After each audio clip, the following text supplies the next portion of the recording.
Hello students, मेरा नाम विनीत पांडे और आप देख रहे हैं 2 पाई क्लासेस। बच्चों, ग्रेविटेशन चैप्टर को हम लोग एनसीईआरटी से सॉल्व कर रहे थे। इस वीडियो में स्टार्ट करेंगे पेज नंबर 144 क्वेश्चन नंबर 11 से। ओके, इसके पहले कि अगर आपको बच्चों क्वेश्चंस चाहिए एनसीईआरटी ग्रेविटेशन के, तो यूट्यूब पे टाइप करिए gravitation NCERT solutions by 2 pi classes, तो इसका पूरा प्लेलिस्ट आपको मिल जाएगा। और अगर आपको एनसीईआरटी एग्जाम्पलर के बच्चों सॉल्यूशन चाहिए तो यूट्यूब पे टाइप करिए gravitation NCERT exemplar solutions by 2 pi classes. Okay students, तो आइए स्टार्ट करते हैं आज की क्लास और चैनल को विजिट करिए। बहुत क्वालिटी कंटेंट आपको फिजिक्स केमिस्ट्री मैथमेटिक्स का मिलने वाला है यहाँ पर।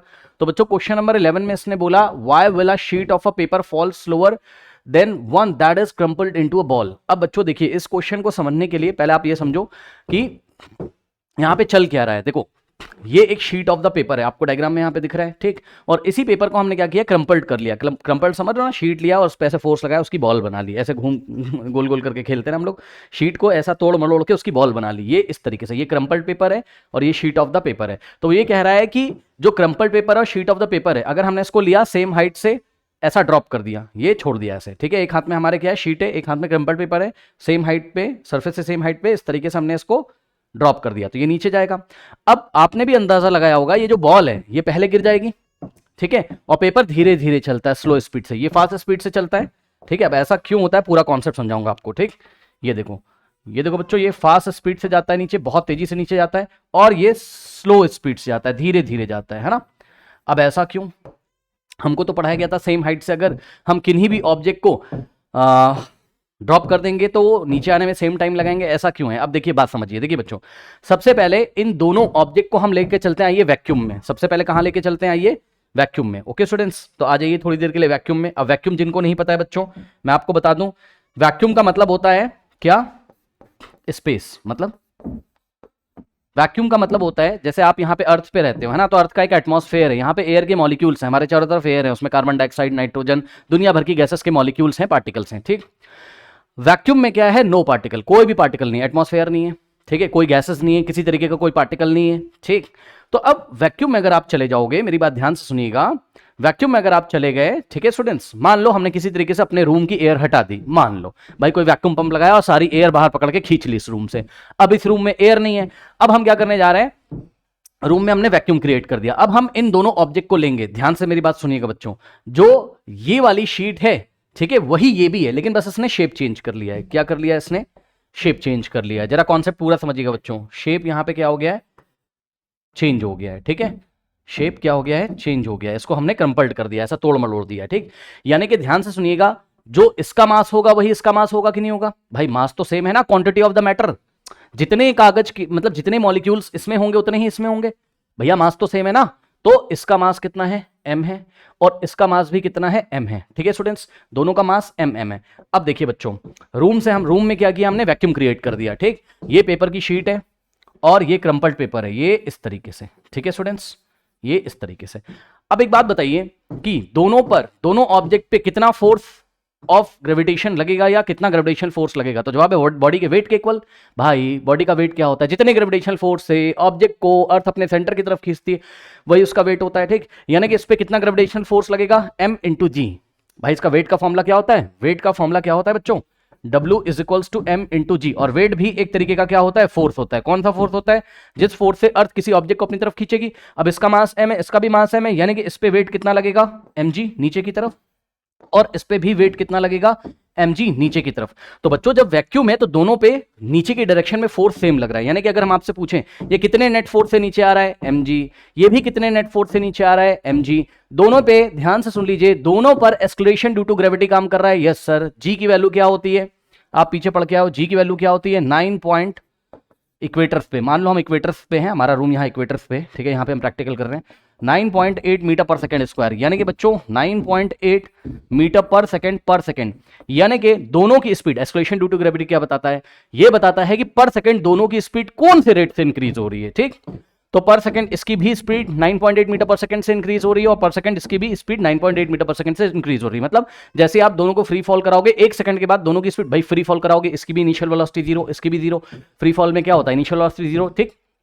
जैसे ही 1 सेकंड के बाद चेक करोगे दोनों की स्पीड बढ़ के कितनी हो जाएगी 9.8 मीटर पर सेकंड। फिर 1 सेकंड के बाद और चेक करोगे तो फिर से 9.8 मीटर पर सेकंड उसमें ऐड कर दो, ठीक है, 19 पॉइंट कितना आ जाएगा 6 मीटर पर सेकंड हो जाएगी, ठीक। ये हम आपको पहले पढ़ा चुके हैं, यानी कि दोनों की स्पीड इक्वल रेट से इंक्रीज करेगी, ठीक है ना, यानी कि दोनों सेम स्पीड से गिरेंगे, क्योंकि यहां पर बच्चों ध्यान से सुनो, यहां पर कोई भी एयर रेजिस्टेंस नहीं था, मतलब यहां पर कोई भी तरीके के एयर के पार्टिकल्स मौजूद नहीं थे, मतलब समझो, ठीक। देखो जैसे अगर आप रास्ते में जा रहे हो, भीड़ नहीं है, तो आप तेज बाइक चलाओगे, आराम से निकल जाओगे, कोई आपको रोकने वाला नहीं है, ठीक है। लेकिन अगर सामने भीड़ है, बाजार में, मार्केट में भीड़ है, तो क्या करोगे आप, बाइक में कहीं ब्रेक लगाओगे, किसी से टकराओगे, धीरे धीरे चलोगे, ठीक है। तो वही चीज है, मतलब आपको कोई रोक रहा है, भीड़ जो है सामने वो आपको रोक रही है। अभी यहां पर आपको रोकने वाला कोई नहीं है, इस पे भी उतना ही फोर्स, इस पे भी उतना ही फोर्स, इसमें भी उतना ही एक्सेलरेशन। सुन लो ध्यान से, एक्सेलरेशन क्या बताता है, चेंज इन स्पीड, है ना, किस तरीके से स्पीड चेंज हो रही है, किस तरीके से वेलोसिटी चेंज हो रही है। तो दोनों की वेलोसिटी जो है सेम रेट से चेंज हो रही है। जब भी आप दोनों को चेक करोगे, दोनों की स्पीड आपको, ये ऐसे गिर रहे हैं, दोनों की स्पीड आपको सेम मिलेगी। क्यों? अरे रोकने वाला कोई है ही नहीं, एयर रेजिस्टेंस यानी कि एयर के पार्टिकल है ही नहीं जो इन दोनों को रोक दें, ठीक है, बहुत बढ़िया। अब आ जाइए आप प्रैक्टिकल लाइफ में, ठीक। प्रैक्टिकल लाइफ में क्या होता है, प्रैक्टिकल लाइफ में यहां पे देखिए, अगर हम दोनों पेपर को इस तरीके से गिराते हैं तो भाई यहां पे एयर है, एयर मौजूद है। तो अगर एयर होगा तब क्या होगा, ध्यान से सुनिएगा पूरा कॉन्सेप्ट, ठीक है। अब यहां पे एयर प्रेजेंट है, ये लीजिए। अब एयर अगर बच्चों प्रेजेंट है तो होगा क्या, वही वाला पेपर ले लीजिए, मास कितना था m, और वही वाला पेपर क्रम्पल्ड करके ले लीजिए, मास कितना था m। ओके स्टूडेंट्स, अब ध्यान से चेक करिए जरा, देखिए इसको पेपर को थोड़ा बड़ा आपको बना के दिखाते हैं, ठीक। ये इस तरीके से बड़ा क्यों बना रहे हैं, क्योंकि जब शीट ऑफ द पेपर होगी तो उसका सरफेस एरिया बड़ा होगा। सरफेस एरिया समझते हो, ये इस तरीके से, ये इसका सरफेस एरिया है, ठीक। और यहां पे ये बॉल है।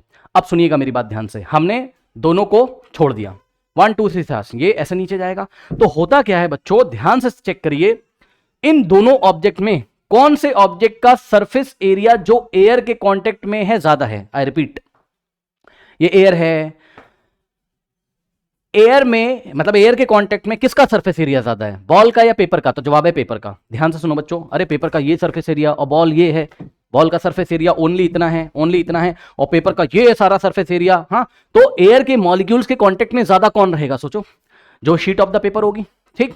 तो जब दोनों नीचे गिरेंगे, ज्यादा किसको रोका जाएगा, एयर रेजिस्टेंस किसके ऊपर ज्यादा लगेगा भाई, ज्यादा एयर के मॉलिक्यूल्स किसके ऊपर अटैक करेंगे, ऐसे सोचो, ठीक है, जिसका एरिया ज्यादा है भाई, इसमें ज्यादा एयर के मॉलिक्यूल, 100 एयर के मॉलिक्यूल्स को रोक रहे हैं, और ये जो बॉल है, बॉल में ओनली 50 एयर के मॉलिक्यूल्स को इंटरेक्ट कर रहे हैं, इसके सरफेस को टच कर रहे हैं, ठीक। तो इसलिए एयर रेजिस्टेंस किसके ऊपर ज्यादा काम करेगा, यानी कि एयर के मॉलिक्यूल किसको ज्यादा अपोज करेंगे। आइए जरा डायग्राम से समझते हैं। यहां पे देखिए बच्चों ध्यान से, ये पूरी एयर इस तरीके से भरी हुई है, ठीक, ये इस तरीके से दोनों नीचे जा रहे हैं, ठीक, दोनों नीचे जा रहे हैं। शायद मुझे ये डायग्राम यहां बनाना पड़ जाए बच्चों, क्योंकि यहां पे मुझे कुछ समझाना भी है। ओके, सो यहां पे आ जाइए जरा, यहां पे आ जाइए जरा, देखिए कुछ समझिएगा जरा यहाँ पे, ठीक। यहाँ पे आइए, यहाँ पे एक डायग्राम बनाते हैं। ये लीजिए, ये क्या है, ये पेपर है, और ये क्या है, क्रम्पल्ड बॉल है, मतलब सेम पेपर को हमने बॉल शेप में चेंज कर दिया, और एयर प्रेजेंट है यहाँ पर, एयर प्रेजेंट, ये लीजिए एयर प्रेजेंट है, ठीक, एयर प्रेजेंट है, यानी कि यहाँ पर एयर के मॉलिक्यूल्स हैं। Yes sir. अब मेरी बात ध्यान से सुनिएगा बच्चों, ध्यान से देखो ध्यान से, ये सब एयर के मॉलिक्यूल हैं, ठीक, ओके। ज्यादा एयर रेजिस्टेंस किसके ऊपर लग रहा है, पेपर के ऊपर, क्योंकि इसका ज्यादा सरफेस एरिया एयर के कांटेक्ट में है। यस सर, ठीक। अब सुनो, इसका वेट कितना होगा नीचे, mg। क्यों सर, मास थोड़ी ना चेंज हो गया, मास तो उतना ही है, तो इसका भी वेट mg, अभी भी इसका वेट mg, ठीक, दोनों का वेट mg है। लेकिन क्या दोनों mg फोर्स से नीचे जा रहे हैं, चेक करो, वहां पे दोनों पे mg नेट फोर्स नीचे लग रहा था क्योंकि एयर रेजिस्टेंस नहीं था। क्या इस बार ये mg और ये भी mg फोर्स से जा रहा है, जी नहीं, नो नो। अब आपको नेट फोर्स यहां निकालना पड़ेगा, तो ध्यान से चेक करो बच्चों, यहां पर देखिए, इसके ऊपर इस तरीके से एयर रेजिस्टेंस लग रहा है एक तरीके का, ठीक। लेटस से ये जो एयर रेजिस्टेंस लग रहा है, ये कितना लग रहा है, लेटस से ये लग रहा है बच्चों, ये लग रहा है, एग्जांपल के तौर पे बता रहे हैं, सपोज ये 20 यूनिट्स लग रहा है, 20 न्यूटन। अरे भाई मान लो, ठीक, वैसे तो बहुत ज्यादा नंबर ले लिया मैंने, चलो छोटा नंबर ले लेता हूँ, ठीक, छोटा नंबर ले लेता हूँ। चलो मान लो यहाँ पर 2 न्यूटन का फोर्स लग रहा है इसके ऊपर, ठीक, ऑपोजिट डायरेक्शन में, अभी भी बहुत ज्यादा है बट कोई बात नहीं, मान लो, ठीक, समझने के लिए। और इस पे जो एयर रेजिस्टेंस लग रहा है, ये क्या है, ये जो 2 न्यूटन है, ये हमने क्या दिखाया है, एयर रेजिस्टेंस भी क्या होता है, एक तरीके का फोर्स होता है, ठीक। 2 यूनिट का फोर्स लग रहा है, ठीक है, 2 यूनिट समझ लो, बस यूनिट है ना, न्यूटन डाइन कुछ भी हो उसको छोड़ो, ठीक। और यहां पर एयर रेजिस्टेंस कितना लग रहा है, बॉल के ऊपर एयर रेजिस्टेंस बताओ, ज्यादा लगेगा कम लगेगा, एयर रेजिस्टेंस बताओ, ज्यादा लगेगा कम लगेगा, कम लगेगा। मान लो यहाँ पर 1 यूनिट लग रहा है, अरे भाई मान लो, ज्यादा कम, इसको कुछ भी ले लो, 5 ले लो, इसको 1 ले लो, ठीक।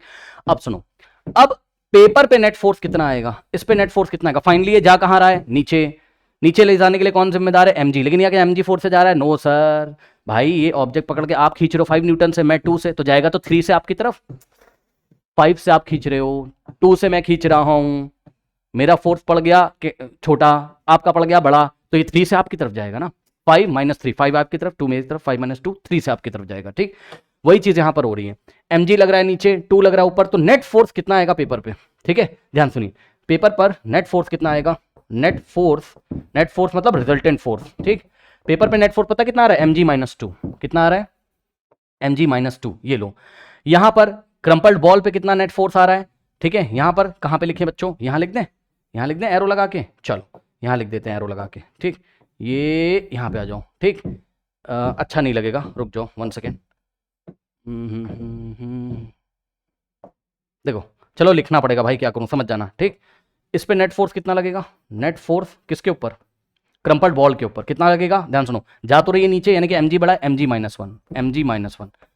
अब बताओ ध्यान से, किसके ऊपर नेट फोर्स ज्यादा लग रहा है, किसके ऊपर नेट फोर्स ज्यादा लग रहा है, mg माइनस 1 बड़ा है या mg माइनस 2 बड़ा है। अब कुछ लोग नहीं समझ पाएंगे भाई, सुनो, आगे का नंबर फिक्स है mg, आगे का नंबर फिक्स है mg, फिक्स नंबर में से अगर बड़ा नंबर माइनस करोगे, जैसे मान लो हमने कोई नंबर फिक्स कर दिया, ये लो 8 हमने फिक्स कर दिया, 8 में से 2 माइनस करोगे 6 आएगा, और आगे वाला नंबर फिक्स कर दिया 8, पीछे वाला नंबर 1 कर दिया 7 आएगा। मतलब अगर फिक्स नंबर में से 2 ग्रेटर है 1 लेसर है, ठीक, फिक्स नंबर में से बड़ा नंबर घटाओगे तो आंसर कैसा आएगा, छोटा आएगा, और फिक्स नंबर में से लेसर नंबर घटाओगे, माइनस करोगे तो आंसर बड़ा आएगा, ठीक।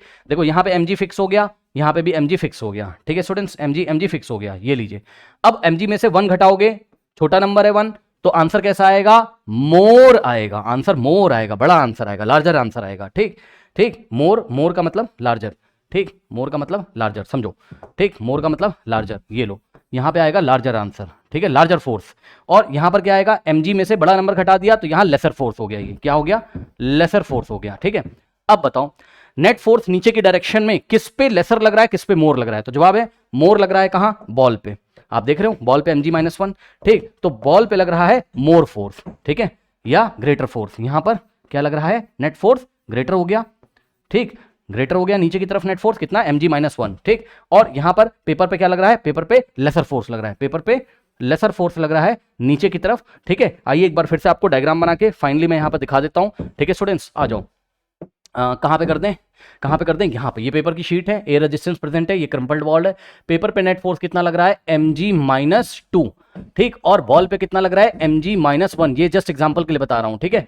तो बच्चों ज्यादा फोर्स इसके ऊपर लग रहा है ना, ठीक, और सुन लो ध्यान से, कोई भी बॉडी जो एस्केलेट होती है ना, आपको force and laws of motion में पढ़ा था, कोई भी बॉडी जो एस्केलेट, भाई दोनों नीचे जा रही है, दोनों एस्केलेट हो रही है, दोनों की स्पीड में चेंज हो रहा है, कोई भी बॉडी जो एस्केलेट होती है वो नेट फोर्स से एस्केलेट होती है।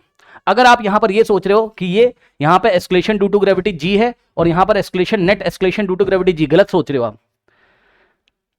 अब नेट फोर्स की वजह से एस्केलेशन आएगा, वहां पे नेट फोर्स, इस पे भी mg था, इस पे भी mg था, यहां पर ऐसा नहीं, यहां पे नेट फोर्स पेपर पे mg माइनस 2 हो गया और यहां पर mg माइनस 1 हो गया, ठीक। नेट फोर्स इस बार mg से नहीं गिर रहे हैं दोनों, एक mg माइनस 2 से और एक mg माइनस 1 से, एक ज्यादा फोर्स से और एक लेसर, यहां पे मोर, ये मोर फोर्स है mg माइनस 1, अभी आपको दिखाया, ठीक, और यहां पर ये लेसर फोर्स से गिर रहा है, ठीक। अब एक बात बताओ, फोर्स, नेट फोर्स का फॉर्मूला क्या होता है, नेट फोर्स का, बहुत ध्यान से सुनिएगा मेरी बात, फोर्स नेट कितना होता है, नेट फोर्स कितना होता है बताओ, नेट फोर्स का फॉर्मूला होता है मास इनटू एस्केलेशन, एस्केलेशन कौन सा, नेट एस्केलेशन, ठीक।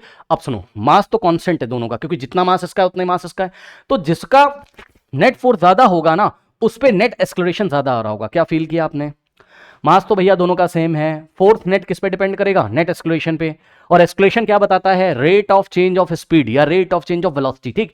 तो ध्यान सुनो, जिसका नेट फोर्स ज्यादा होगा, मास को मत देखो, मास तो दोनों के सेम है, ठीक, जिसका नेट फोर्स ज्यादा होगा उस पे नेट एस्केलेशन भी ज्यादा होगा। अब आ जाओ, दोनों पेपर में नेट फोर्स किस पे ज्यादा है, तो जवाब है क्रम्पल्ड पेपर पे ज्यादा है, तो नेट एस्केलेशन किसका ज्यादा होगा, इसका नेट एस्केलेशन ज्यादा होगा, ठीक। यानी कि जो क्रम्पल्ड पेपर है उसका ए नेट का मतलब नेट एस्केलेशन क्या होगा, नेट एस्केलेशन क्या होगा, मोर होगा, ठीक। और इसका जो ये वाला पेपर है आपका शीट है, इसका नेट एस्केलेशन क्या होगा, लेस होगा। अब बताओ, जिसका एस्केलेशन ज्यादा होगा भैया उसी की तो rate of change of speed ज्यादा होगी, उसी की तो rate of change of velocity ज्यादा होगी, यस और नो। तो जब बॉल गिर रही होगी, क्योंकि इसके ऊपर नेट एस्केलेशन ज्यादा है इसलिए इसकी rate of change of velocity ज्यादा है, तो जल्दी जल्दी गिर जाता है और ये धीरे धीरे गिरता है। समझ में आ गई बात, पूरी कहानी सुन लो क्या है।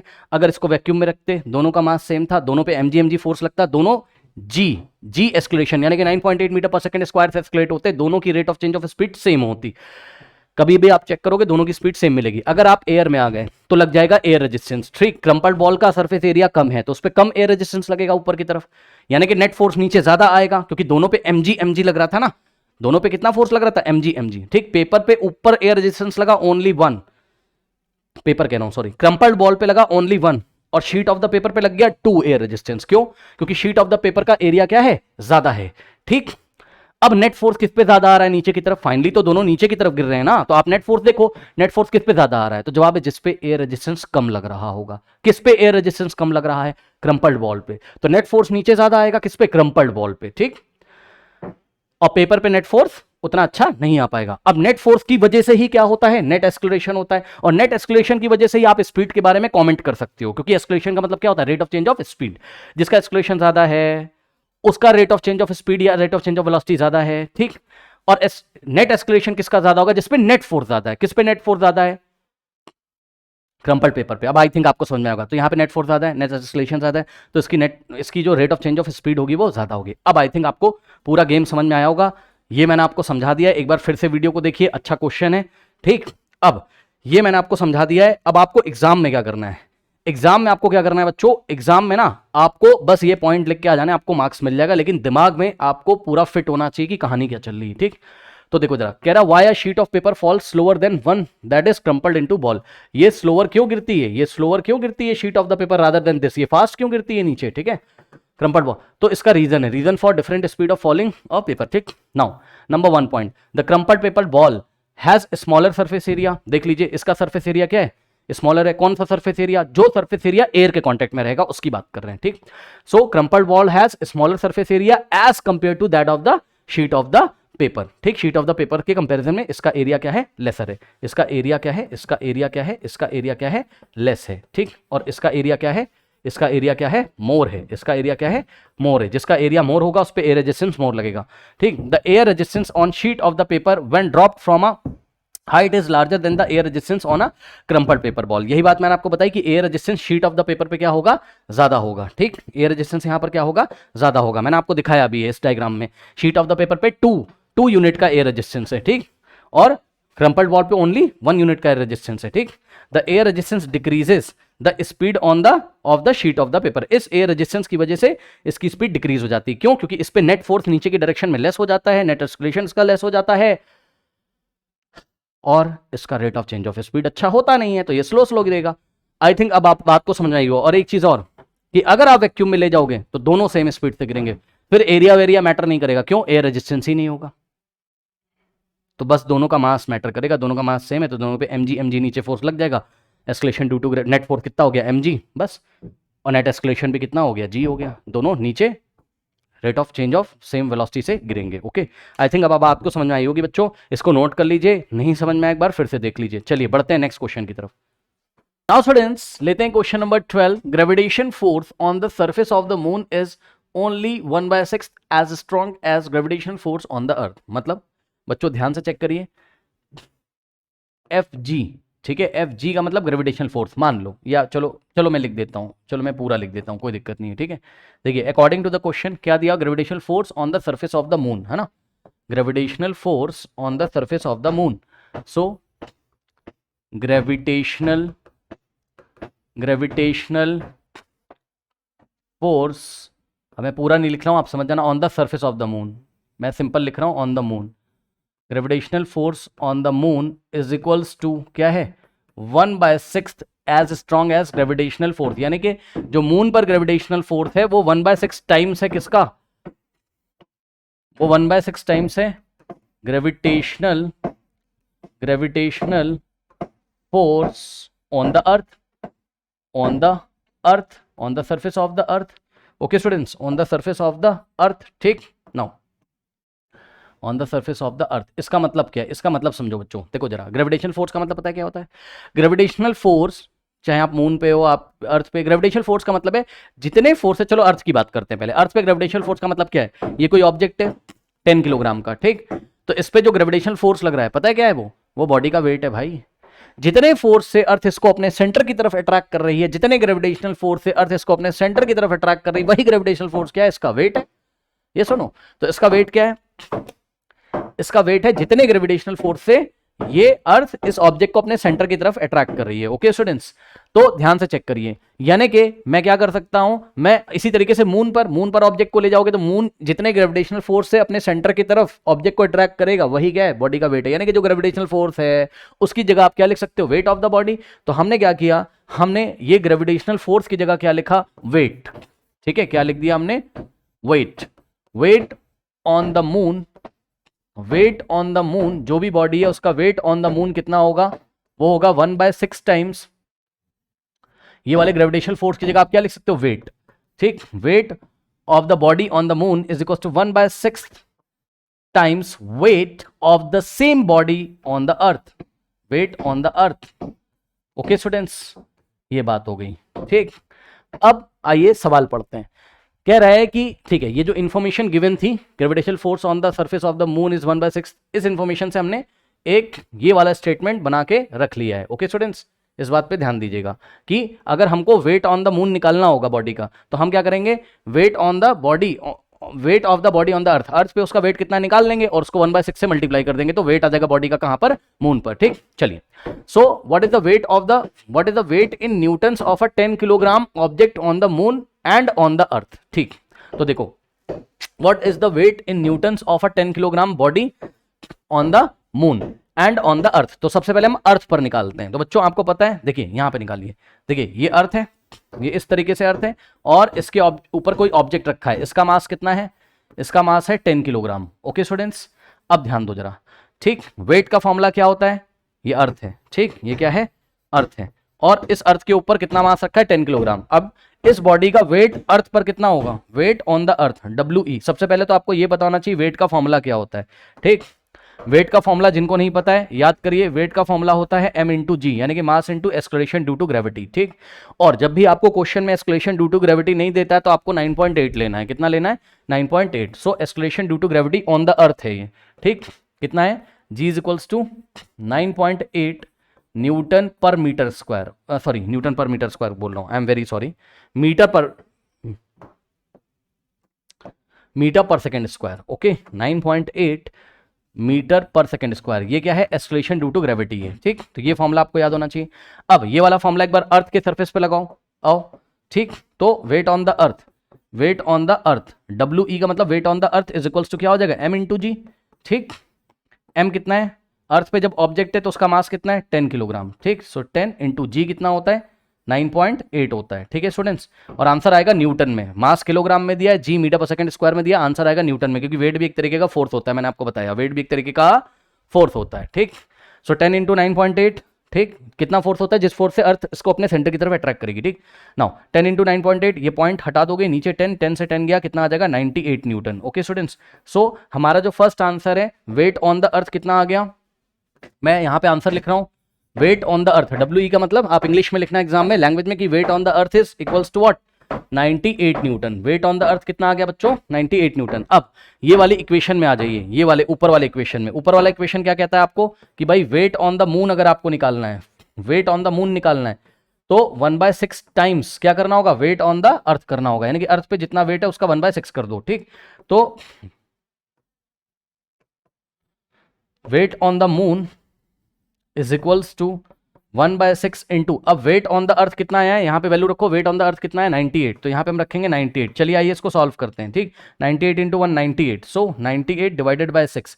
नाउ 2 3 जा, 2 4 जा 8, 1 जाएगा, 2 9 जा, तो कितना आ जाएगा? 49/3 आ जाएगा। ठीक, अब आपको क्या करना है? लॉन्ग डिवीजन मेथड से 49 को 3 से डिवाइड लगाना है। ठीक है स्टूडेंट्स, इतना नोट करिए, मैं आपको डिवाइड लगा के दिखाता हूँ। नोट कर लीजिए बच्चों, नोट कर लें स्टूडेंट्स फटाफट, नोट कर लिया है?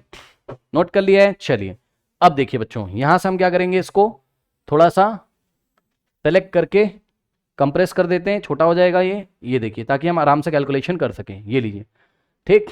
अब आइए, हमको क्या करना है, 49 को 3 से डिवाइड करना है, ठीक। आइए, 49 डिवाइडेड बाय 3 जब आप करोगे बच्चों, 3 वन जा कितना होता है 3, 4 माइनस 3 कितना होता है 1, यहां से 9 कॉपी करोगे, 3 6 जा कितना होता है 18 होता है, ठीक। अब देखो 9 माइनस 8 1 और 1 माइनस 1, यहाँ कुछ नहीं बचेगा।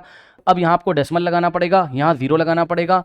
3 3 जा क्या होता है 9 होता है, 10 माइनस 9 फिर से 1, डेसिमल की हेल्प से 0, 3 3 जा 9, 10 माइनस 9 1, ठीक। तो कितना आ गया, फिर से करोगे तो फिर से 3 टाइम्स जाएगा, यानी कि ये कुछ ऐसा आ रहा है, आप देखोगे तो 16.333 आता चलाएगा, है ना, न्यूटन्स।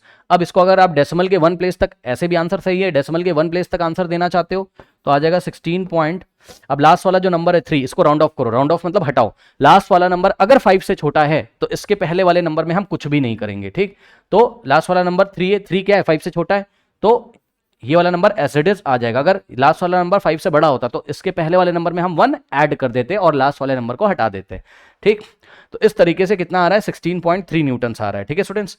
तो weight on the moon WM या वेट ऑन द मून कितना आ रहा है 16.3 न्यूटन्स। आइए आंसर लिख देते हैं।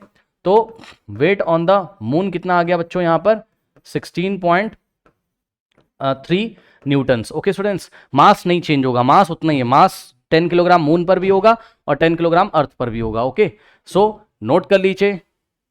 नाउ स्टूडेंट्स लेते हैं क्वेश्चन नंबर 13। कह रहा है a ball is thrown vertically upward with a velocity of 49 metre per second, calculate the maximum height to which it rises. अब देखो बच्चों ध्यान से समझो, एक बॉल है इस तरीके से आपके पास, ठीक, ये बॉल है और बॉल को आपने वर्टिकली ऊपर की डायरेक्शन में फेंक दिया, 1 2 3 स्टार्ट। तो जब आपने इस तरीके से फेंका इसको, ठीक, तो इनिशियल वेलोसिटी कुछ ना कुछ है, इनिशियल वेलोसिटी 0 नहीं, इनिशियल वेलोसिटी कब 0 होती है जब फ्री फॉल होता है, ठीक। फ्री फॉल मतलब ऐसे पकड़ा रिलीज कर दिया, तब इनिशियल वेलोसिटी 0। अभी तो आपने इस पे फोर्स लगाया ना ये ऐसे ऊपर भेजने के लिए, तो आपने इसको कुछ ना कुछ इनिशियल वेलोसिटी दी है, और वो इनिशियल वेलोसिटी कितनी है 49 मीटर पर सेकंड। पढ़ लीजिए, अ ball is thrown vertically upward, vertically upward मतलब ग्राउंड से 90 डिग्री बनाता हुआ, ठीक।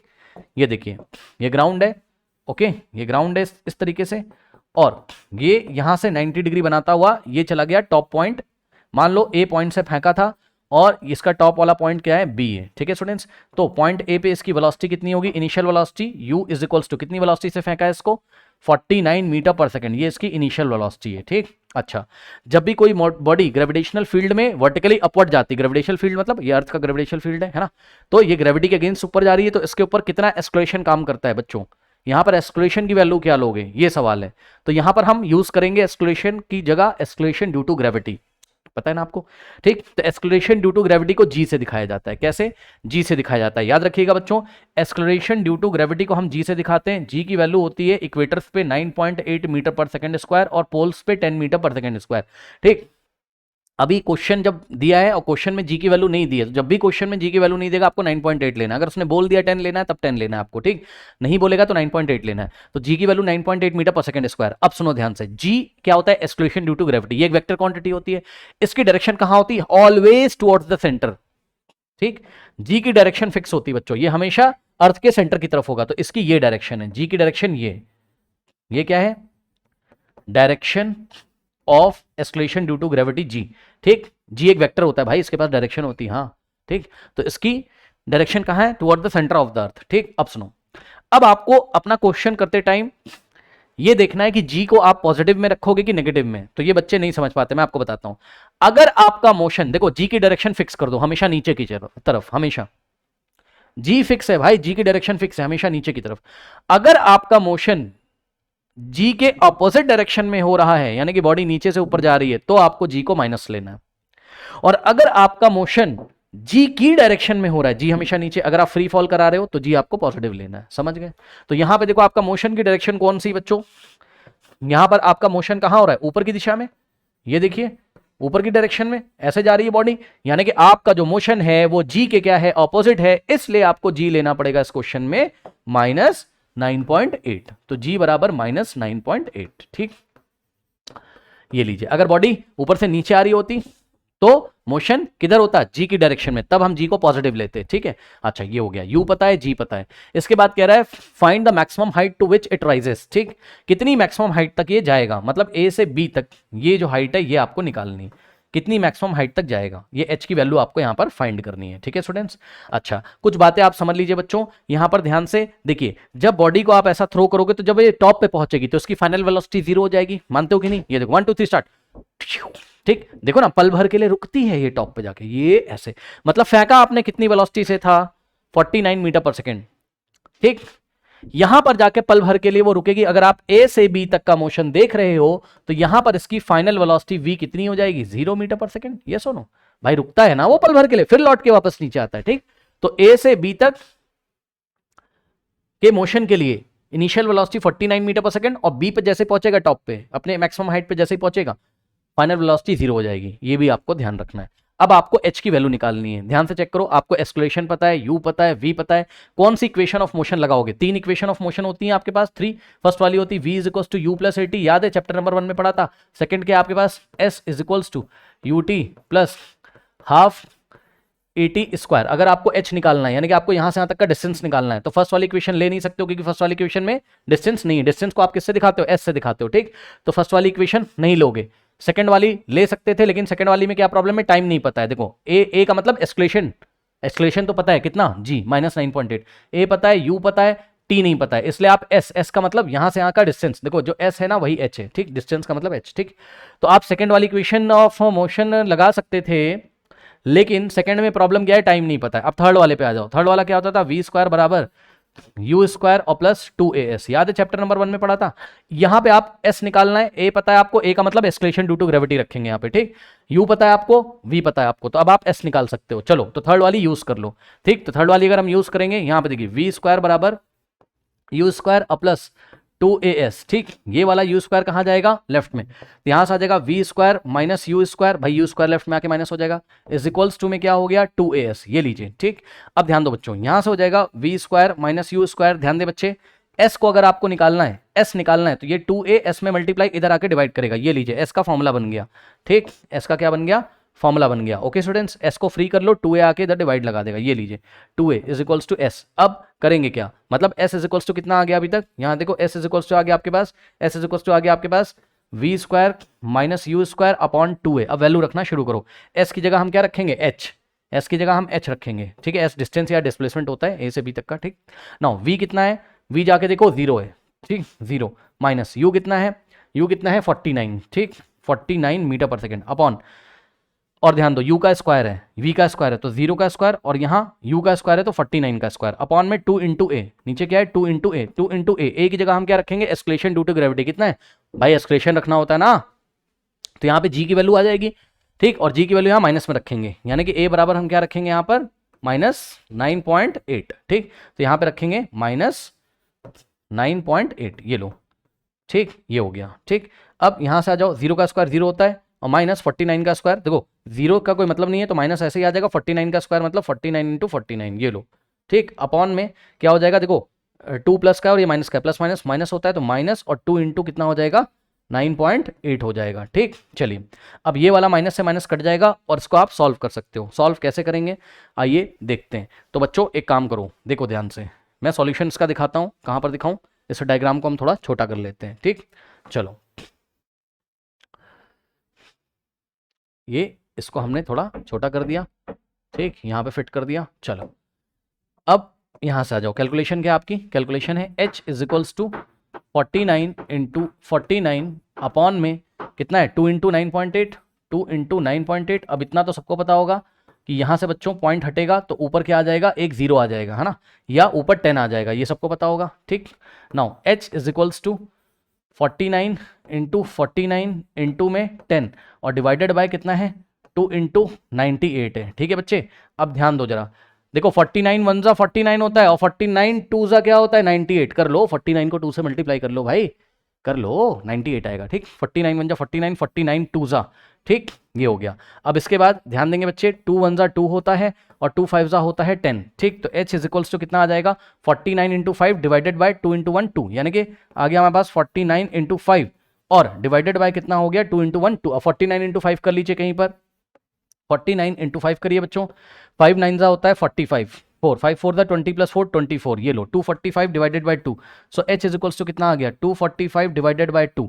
नाउ 245 डिवाइडेड बाई 2 हो जाएगा, सभी बच्चों को पता है कितना होगा मेरे ख्याल से, ये होगा करीब 100, चलिए करके देख लेते हैं, 22 पॉइंट समथिंग है ना, देखते हैं यहाँ कहीं कर ले, चलो इतना पहले कॉपी कर लो, अब यहाँ पे आ जाओ और कैलकुलेशन करो, ठीक, तो कैलकुलेशन बच्चों करोगे आप, कितना है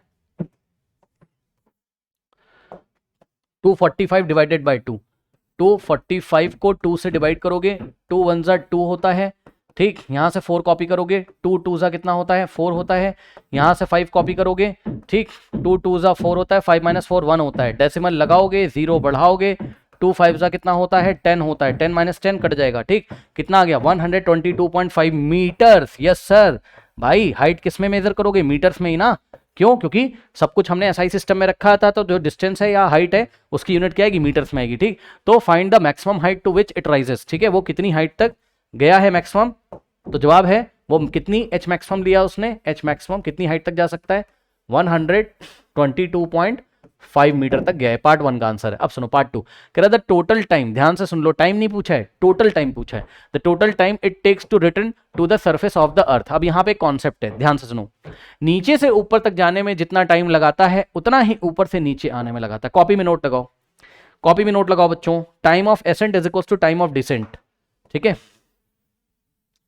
ठीक, time of ascent is equals to time of descent, ये सब नोट कर लिया होगा आपने, कॉपी में नोट लगाइए, टाइम ऑफ एसेंट, एसेंट मतलब नीचे से ऊपर जाना, इज इक्वल्स टू क्या होता है टाइम ऑफ डेसेंट, ठीक, यानी कि नीचे आने का, तो ए से बी तक जाने का टाइम बराबर बी से ए तक आने का टाइम, टाइम ए से बी तक, ए से बी तक जब जाएगा नीचे से ऊपर उतना ही टाइम वो ऊपर से नीचे आने में लगाता है, हर एक ऑब्जेक्ट ऐसा करता है, याद रखिएगा, कोई भी ऑब्जेक्ट अंडर द ग्रेविटी अगर मोशन करता है, ठीक, तो जितना समय वो ऊपर जाने में लगाता है उतना ही समय वो नीचे आने में लगाता है, ध्यान से सुन लीजिए, क्यों पता है, थोड़ा हम आपको फील दे देते हैं, फील ये है कि वो 49 मीटर पर सेकंड से जा रहा था, ठीक, अब इस पे एस्केलेशन ड्यू टू ग्रेविटी कितना काम कर रहा है 9.8, किधर नीचे, तो ये इसकी स्पीड को डिक्रीज करेगा, किस रेट से डिक्रीज करेगा 9.8 मीटर पर सेकंड, यानी कि हर एक सेकंड इसकी स्पीड 9.8 मीटर पर सेकंड से डिक्रीज होगी जब ये नीचे से ऊपर जाएगा, टॉप पे पहुंच के स्पीड 0 हो जाएगी, ठीक, क्या मैंने बोला, हर एक सेकंड में इसकी स्पीड 9.8 मीटर पर सेकंड से डिक्रीज होगी, टॉप पे पहुंच के 0,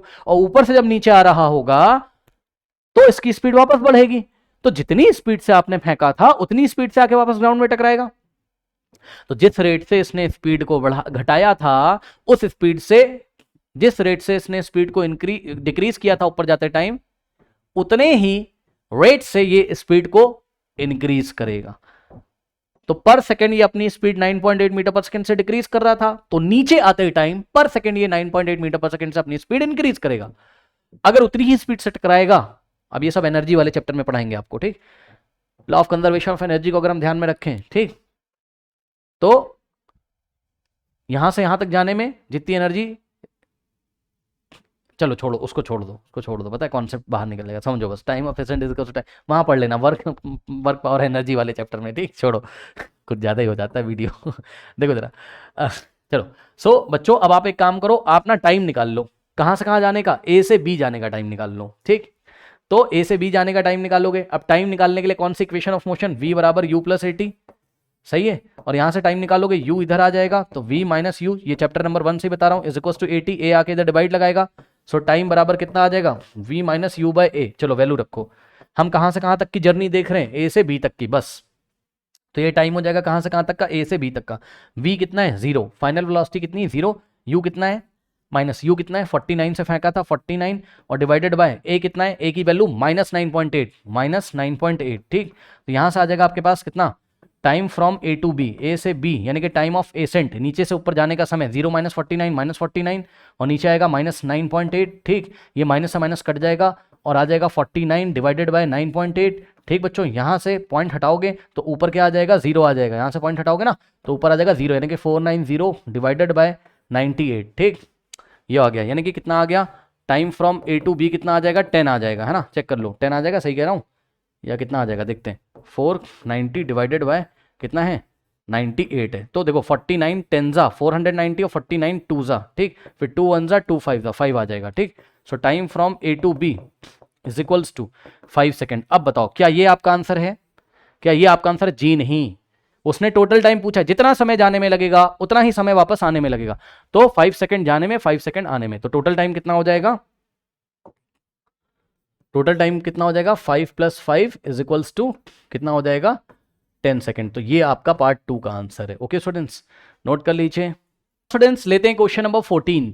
आपको कह रहा है stone is release from the top of a tower of height 19.6 meter. Okay बच्चों, तो ये देखिए ग्राउंड पे कोई टावर है इस तरीके से, ठीक, और ये टावर पे क्या किया? टावर पे कोई बंदा खड़ा होगा यहाँ पे, मान लो टावर का लेज है, अरे कोई किनारा होगा, यहाँ बंदा खड़ा है और इसने क्या किया? यहाँ से एक स्टोन को पकड़ा ऐसे, है ना, और रिलीज कर दिया हाथ से, ऐसे पकड़ा छोड़ दिया, ठीक। तो जब ये रिलीज करेगा तो ये तो फ्री फॉल हो गया। क्या हो गया? ये फ्री फॉल हो गया, फ्री फॉल हो गया। और जब भी फ्री फॉल होता है, ठीक, मोशन नीचे होगा। एस्केलेशन ड्यू टू ग्रेविटी की डायरेक्शन कहां होती है? हमेशा नीचे, ग्राउंड की तरफ, toward the centre of the अर्थ। ये मैं आपको कई बार बता चुका हूं, ठीक। तो वेक्टर जी यानी कि एस्केलेशन ड्यू टू ग्रेविटी भी किधर होगा? सेंटर की तरफ। और मैंने आपको बोला था कि जब आपका motion acceleration due to gravity की डायरेक्शन में होता है तो जी की वैल्यू हमको कैसी लेनी है? पॉजिटिव। आई रिपीट, आपका मोशन किधर हो रहा है? Toward the centre of the अर्थ। भाई मोशन किधर हो रहा है? जाके देख लो, टावर पे चढ़ गए, बॉल को ऐसा छोड़ दिया, ठीक, नीचे जा रही है आराम से, ठीक। तो एस्केलेशन ड्यू टू ग्रेविटी की डायरेक्शन तो फिक्स रहती है, वो हमेशा टुवर्ड द सेंटर होती है। आपको देखना है आपका मोशन कहां हो रहा है। मोशन अगर एस्केलेशन ड्यू टू ग्रेविटी की डायरेक्शन में, तब जी की वैल्यू पॉजिटिव लेनी, अदरवाइज जी की वैल्यू नेगेटिव लेनी। मतलब समझो, अगर नीचे से ऊपर फेंका होता तो जी तो हमेशा कहां रहता है? नीचे की तरफ, toward the centre of the अर्थ।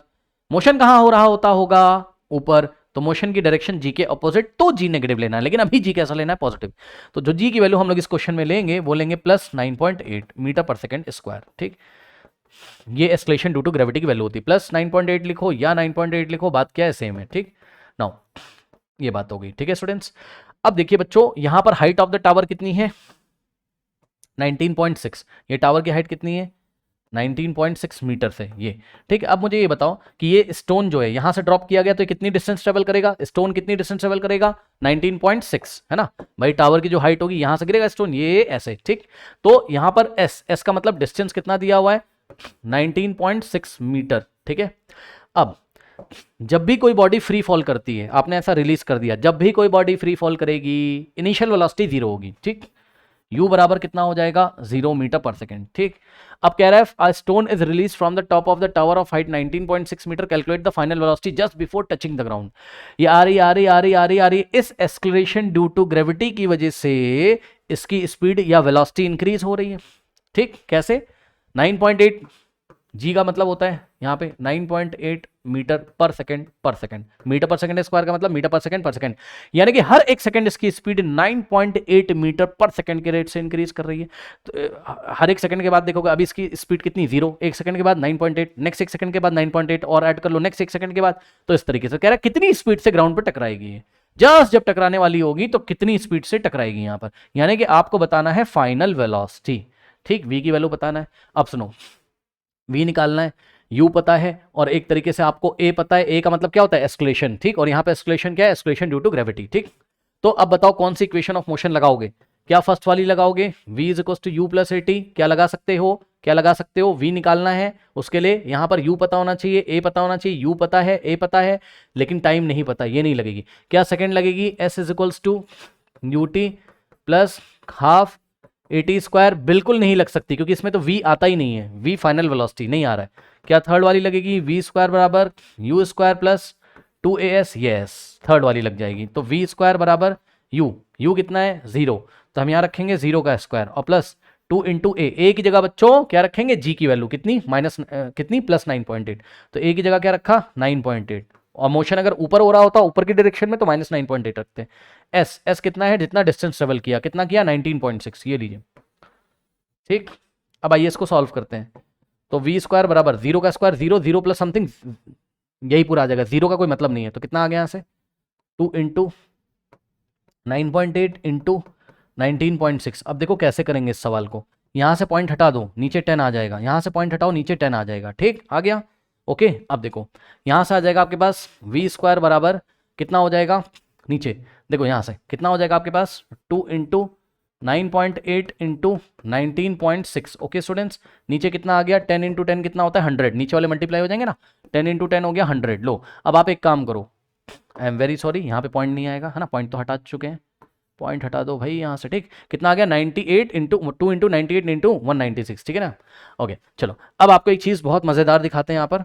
देखो बच्चों, इन दोनों को अगर आप मल्टीप्लाई करोगे, ठीक, वी स्क्वायर बराबर 2 इंटू 98 कितना होता है, चेक कर लो, 2 इंटू 98 कितना होता है, 98 को जरा 2 से मल्टीप्लाई करिए, कितना होता है, 2 8 ज़ा 16, 1 2 9 ज़ा 18 प्लस 1 90, 196 आ गया भाई। लो इन दोनों को मल्टीप्लाई किया, कितना आ गया 196 आ गया, इंटू में क्या है 196 है, ठीक, नीचे क्या है 100 है। ठीक, अब सुनो, ये v का स्क्वायर, स्क्वायर हटाओगे तो क्या हो जाएगा, यहाँ पे स्क्वायर रूट लगेगा, किसको नहीं पता है भाई, किसको नहीं पता है बच्चों, यहां से स्क्वायर हटाओगे तो सामने क्या लगेगा, स्क्वायर रूट लगेगा। ठीक, तो v बराबर क्या आ जाएगा, जब भी स्क्वायर हटाते हैं तो सामने क्या होता है, स्क्वायर रूट लगता है, तो यहाँ स्क्वायर रूट लगेगा 196 इंटू 196, ठीक, डिवाइडेड बाय 100। ओके नाउ अब देखिए बच्चों, यहां से अब आप एक बात बताओ, ये पूरे पे स्क्वायर रूट लगा, यानी कि इसका भी स्क्वायर रूट, इसका भी स्क्वायर रूट। अब बताओ 196 इंटू 196 का स्क्वायर रूट कितना होगा, 196, मानते हो कि नहीं। अरे भाई, दो नंबर अगर स्क्वायर रूट के अंदर मल्टीप्लिकेशन में, तो उसका पेयर बनाना सिखाया गया ना 8th क्लास में, वही है 196 इंटू 196, तो 196 बाहर आ जाएगा, तो 196 हो गया इसका स्क्वायर रूट, डिवाइडेड बाय 100 का स्क्वायर रूट क्या होता है 10, क्योंकि 100 को हम क्या लिख सकते हैं 10 इंटू 10, ये देखो 10 इंटू 10, 10 इंटू 10 में 10 इंटू 10 का पेयर बनेगा, 10 आ जाएगा बाहर, ये लो।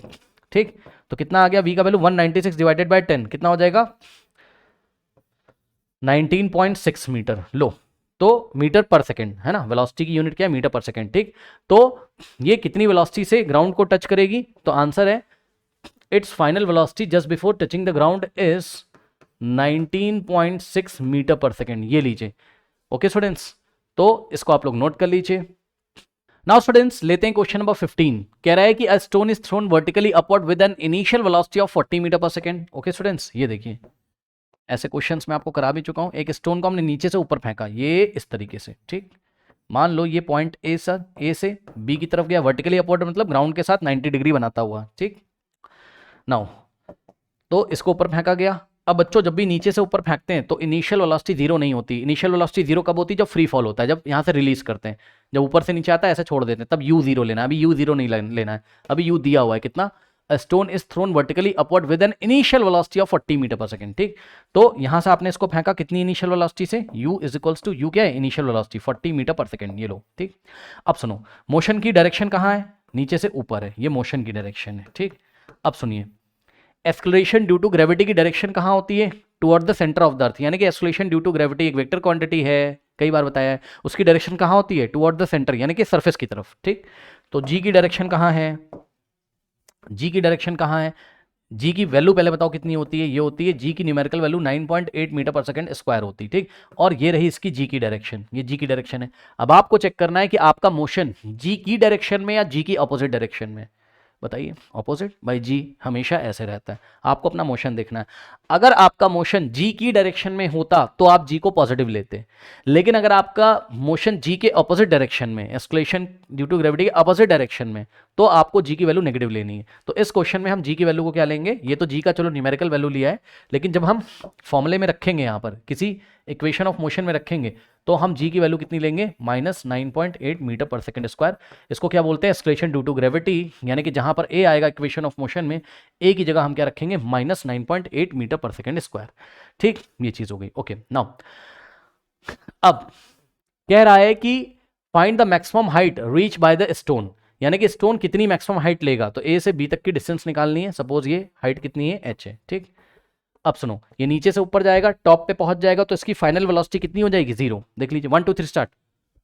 देखो, ये स्ट्रेट लाइन में मोशन कर रहा है, जैसे ही टॉप पे पहुंचेगा तो पल भर के लिए इसकी वेलोसिटी 0 होती है। कई बार आपको बताया, जब भी नीचे से ऊपर पहुंचेगा, टॉप वाले पॉइंट पे पहुंचकर इसकी फाइनल वेलोसिटी 0 हो जाती है। रुकता है ना पल भर के लिए, ये देखो रुकेगा, फिर वापस नीचे आएगा। तो ए से बी तक के मोशन के लिए, ए से बी तक के मोशन के लिए जैसे ही बी पे पहुंचेगा टॉप पॉइंट पे, फाइनल वेलोसिटी कितनी रखनी है, 0। ठीक, तो यहां पर v बराबर कितना रखेंगे, 0 मीटर पर सेकंड, ये लीजिए। अब बच्चों, ए से बी तक के मोशन के लिए हमें क्या निकालना है, h निकालना है। क्या क्या पता है हमें, हमको a पता है। ठीक, देखो हमको निकालना क्या है, हमको निकालना है h। h का मतलब क्या होता है, डिस्टेंस। भाई डिस्टेंस है ना, ए से बी तक की डिस्टेंस, ठीक। सो ए से बी तक की डिस्टेंस निकालनी है, यानी कि एस निकालना है। एस क्या होता है? डिस्टेंस होता है। ठीक, अब सुनो, क्या फर्स्ट इक्वेशन ऑफ मोशन लगेगी? बताइए, v is equal to u plus a t नहीं लग सकती है, क्यों? इसमें s नहीं आता है। क्या सेकंड इक्वेशन ऑफ मोशन लगेगी? s is equal to u t और plus half a t square. u पता है, a पता है, लेकिन टाइम नहीं पता है। टाइम पता होता तो हम s निकाल लेते, टाइम नहीं पता, ये भी नहीं लगेगा। क्या थर्ड इक्वेशन ऑफ मोशन लगेगी? v square is equal to u square plus two a s. ठीक है, लगेगी? यस सर, क्योंकि यहां से s आ सकता है। a पता है, a की वैल्यू कितनी? -9.8। ठीक है, u पता है और v पता है। u कितना है? 40 और v पता है कितना है? v है 0। ठीक, तो यहां से आप s निकाल सकते हो। कैसे निकालोगे? ये u स्क्वायर इधर जाएगा तो यहां से आ जाएगा v square minus u square is equals to 2as। समझ में आया? u स्क्वायर इधर पॉजिटिव है, इधर आके नेगेटिव हो जाएगा। ठीक, अब सुनो, s में ये 2a मल्टीप्लाई है, इधर करेगा डिवाइड। सो यहां से आ जाएगा v स्क्वायर और minus u square, okay, divided by कितना हो गया? 2a और इज इक्वल्स टू में क्या आ गया? s, यानी कि s इज इक्वल्स टू कितना हो गया? यहां से s इज इक्वल्स टू हो गया बच्चों v square minus u square और डिवाइडेड बाय 2a। चलिए अब वैल्यू रखिए। s की जगह आप क्या रखोगे? h। s की जगह h, मैक्सिमम हाइट कितनी वो ले सकता है। ठीक, सो s की जगह हमने कितना रखा? h is equals to v कितना है बच्चों? v है आपका कितना? 0, तो v की जगह क्या रखेंगे? 0, 0 का स्क्वायर माइनस u कितना है? u है 40, तो यहां हम रखेंगे 40 का स्क्वायर डिवाइडेड बाय, अच्छा, 2 इंटू ए। अब देखो 2 इंटू ए, अब खास बात है, क्वेश्चन में मैंने पढ़ा नहीं था बच्चों, जी की वैल्यू कितनी दे रखी है? 10 दे रखी है, तो एक मिस्टेक हो गई यहां पर मेरे से। जी की वैसे तो इक्वेटर्स पे वैल्यू कितनी होती है? 9.8, लेकिन पोल्स पे कितनी होती है? 10 होती है। तो ये जो भी बॉल को ये वर्टिकली अपवर्ड थ्रो कर रहे हैं, poles, near the poles, north pole या साउथ पोल के आसपास होंगे अर्थ के। ठीक, तो जी की वैल्यू आपको न्यूमेरिकल वैल्यू कितनी लेनी है? 10 लेनी है इस क्वेश्चन में। ठीक है, कितनी लेनी है? 10 लेनी है। ओके स्टूडेंट्स, तो यहां से आ जाइए, और क्योंकि आपका जो मोशन है वो जी के ऑपोजिट डायरेक्शन में हो रहा है, इसलिए हम जी की वैल्यू -10, यानी कि एक्सेलरेशन ड्यू टू ग्रेविटी कितना लेंगे? -10, यानी कि ए की वैल्यू -10। सो 2 इंटू ए की जगह -10 ये लीजिए। ठीक, अब यहां से h इज इक्वल्स टू 0 का स्क्वायर होता है 0, ओके, और -40 का स्क्वायर होता है 40 इंटू 40, ये लीजिए। ठीक, यानी कि 1600, 40 इंटू 40 कितना होता है? 1600। ओके स्टूडेंट्स, तो यहां से आ जाएगा कितना? 1600। अब डिवाइडेड बाय, देखो प्लस माइनस, माइनस 2 इंटू 10 होता है 20। ठीक, ऊपर से 0 माइनस 1600, ये आ जाएगा -1600 और डिवाइडेड बाय नीचे -20। ठीक, ये लीजिए।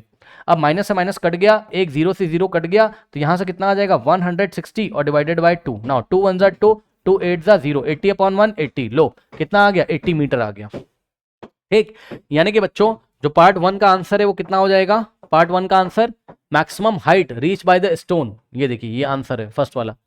Maximum height reach by the stone is 80 meter. ठीक, ये कितनी मैक्सिमम हाइट तक जाएगा? 80 मीटर। ओके, पार्ट 1 को नोट कर लीजिए, वीडियो पॉज करके नोट कर लीजिए बच्चों पार्ट 1 को। अब देखो इसने क्या बोला? What is the net displacement and the total distance covered by the stone. ठीक है, अब अभी आगे और क्वेश्चन दो पूछे, नेट डिस्प्लेसमेंट पूछा है और टोटल डिस्टेंस पूछा है। अब ध्यान से सुनो बच्चों, देखो देखो अब क्या करेंगे हम। अब बहुत अच्छा क्वेश्चन पूछा है, समझिएगा जरा। देखो ये पूरा हमने यहाँ पे किया था सॉल्व। ठीक, इसको थोड़ा हम छोटा करके यहाँ पे साइड में कर देते हैं। ठीक, चलो अब सुनो बच्चों, एक बात बताओ, नेट डिस्प्लेसमेंट कितनी होगी? बताओ, नेट डिस्प्लेसमेंट कितनी होगी? 0। कैसे सर? नेट डिस्प्लेसमेंट कितनी होगी? 0। क्यों सर? ध्यान से चेक करो, ये यहां से यहां जाएगा और वापस नीचे आएगा। ठीक, कह रहा है कि what is the net displacement and the total distance covered by the stone, मतलब वापस जब, अब देखो उसने ये नहीं बोला कि ग्राउंड पे वापस आएगा स्टोन, भाई आएगा, ये कॉमन सी बात है। किसी भी स्टोन को फेंकोगे तो लौट के तो ग्राउंड पे आएगा ना, पहले नीचे से ऊपर जाएगा फिर वापस नीचे से ऊपर आएगा, फैक्ट है ये। ठीक, तो टोटल जर्नी में, यानी कि पहले ए से बी गया और वापस बी से ए आया, तो बताओ नेट डिस्प्लेसमेंट कितना? भाई ए से बी, बी से वापस ए, तो नेट डिस्प्लेसमेंट 0। क्यों? डिस्प्लेसमेंट क्या होता है? इनिशियल और फाइनल पॉइंट के बीच का शॉर्टर डिस्टेंस। ठीक, तो ए पॉइंट ए ही उसका इनिशियल पॉइंट है और यही उसका फाइनल है, यहीं से चला था यहीं आ गया, तो दोनों पॉइंट कोइंसाइड कर गए, तो दोनों के बीच का शॉर्टेस्ट डिस्टेंस कितना होगा? इनिशियल फाइनल पॉइंट के बीच का शॉर्टेस्ट डिस्टेंस 0, यानी कि नेट डिस्प्लेसमेंट कितना हो जाएगा? 0 मीटर। ठीक, यूनिट को जरूर लिखें, 0 है तो क्या हुआ, यूनिट तो लिखो। नेट डिस्प्लेसमेंट कितना है? 0 मीटर है। ठीक, अच्छा, इसी नेट डिस्प्लेसमेंट को एक और तरीके से निकाल सकते थे, जिनको नहीं पता है देखिए बच्चों, नेट डिस्प्लेसमेंट को हम ऐसे निकाल सकते थे। सुनो, एक बार हम बोलते कि भाई displacement from A to B, यानी कि ए से बी का डिस्प्लेसमेंट, ठीक, और प्लस और ऊपर वेक्टर लगा देंगे। वेक्टर मतलब डिस्प्लेसमेंट एक वेक्टर क्वांटिटी है, सुन लो, डिस्प्लेसमेंट एक वेक्टर क्वांटिटी, इसमें डायरेक्शन होती है, ठीक। तो यहां से यहां तक का डिस्प्लेसमेंट हमने बोला displacement from A to B, और फिर वापस जब लौट के आएगा तो displacement from B to A, यानी कि डिस्प्ले एस का मतलब displacement from B to A. अब नीचे से ऊपर वाले डिस्प्लेसमेंट को पॉजिटिव लेना है और प्लस ऊपर से नीचे वाले को क्या लेना है, माइनस लेना है। सुन लो, नीचे से ऊपर गया 80 मीटर, वापस ऊपर से नीचे 80 मीटर, लेकिन ऊपर से नीचे आया उसका साइन हमने क्या करा, माइनस का रख दिया। अरे भाई किसी को भी प्लस किसी को भी माइनस ले लो, आप ऊपर वाले को माइनस ले लो तो नीचे वाले को प्लस ले लो, दोनों के लेकिन साइन अपोजिट रहेंगे, क्योंकि ये क्या है, वेक्टर क्वांटिटी है, ठीक। वेक्टर क्वांटिटी को हम साइन लगा के दिखाते हैं, ठीक है। प्लस माइनस का क्या मतलब है कि प्लस माइनस का मतलब है कि प्लस वाला अगर इधर है तो माइनस वाला इधर है, या प्लस वाला इधर है तो माइनस वाला इधर है, जिसको जो लेना हो ले लो। आंसर यहां से क्या आ जाएगा, 80 और plus minus minus 80 is equal to कितना आ गया, 0 मीटर। लो ऐसे भी निकाल सकते थे, डायरेक्टली सोच के भी निकाल सकते थे। तो यहां से बच्चों क्या नेट डिस्प्लेसमेंट कितना हो गया, यहां से हो गया आपके पास नेट डिस्प्लेसमेंट कितना हो गया, नेट डिस्प्लेसमेंट हो गया बच्चों यहाँ पे 0 मीटर। अब अभी क्वेश्चन खत्म नहीं हुआ, अभी एक और पूछा है, कह रहा है and the total distance covered by the stone. बताइए टोटल डिस्टेंस कितनी हो जाएगी। हाँ, टोटल डिस्टेंस, डिस्टेंस क्या होता है, टोटल पाथ लेंथ। डिस्टेंस क्या होता है बच्चों, टोटल पाथ लेंथ, ओके। अब बताओ इसने टोटल पाथ लेंथ कितनी ट्रेवल करी है। Now total distance is equals to total path length, total path length, total रास्ते की लंबाई, टोटल पाथ लेंथ, ठीक। तो टोटल पाथ लेंथ कितना है बताओ, 80 जाने का 80 आने का, यानी कि सिंपल 80 प्लस 80 कर देंगे तो 80 प्लस 80 कितना हो जाएगा, 80 प्लस 80 160 मीटर। लो सो टोटल डिस्टेंस कितना हो गया बच्चों, टोटल डिस्टेंस हो गया इसका, टोटल डिस्टेंस हो गया 180 मीटर। फिर से सुन लो, मैक्सिमम हाइट 80 मीटर, 180 नहीं 160 है, 160 मीटर, ठीक। सुनो, maximum height 80 meter, net displacement यहां से गया 80 वापस 80 आए, इनिशियल फाइनल पॉइंट सेम हो गए, नेट डिस्प्लेसमेंट 0, टोटल डिस्टेंस 80 जाने का प्लस 80 आने का, 80 प्लस 80 160 मीटर, ओके। तो तीन आंसर यहां पे हमने आपको तीनों निकाल के दिखा दिए, नोट कर लीजिए।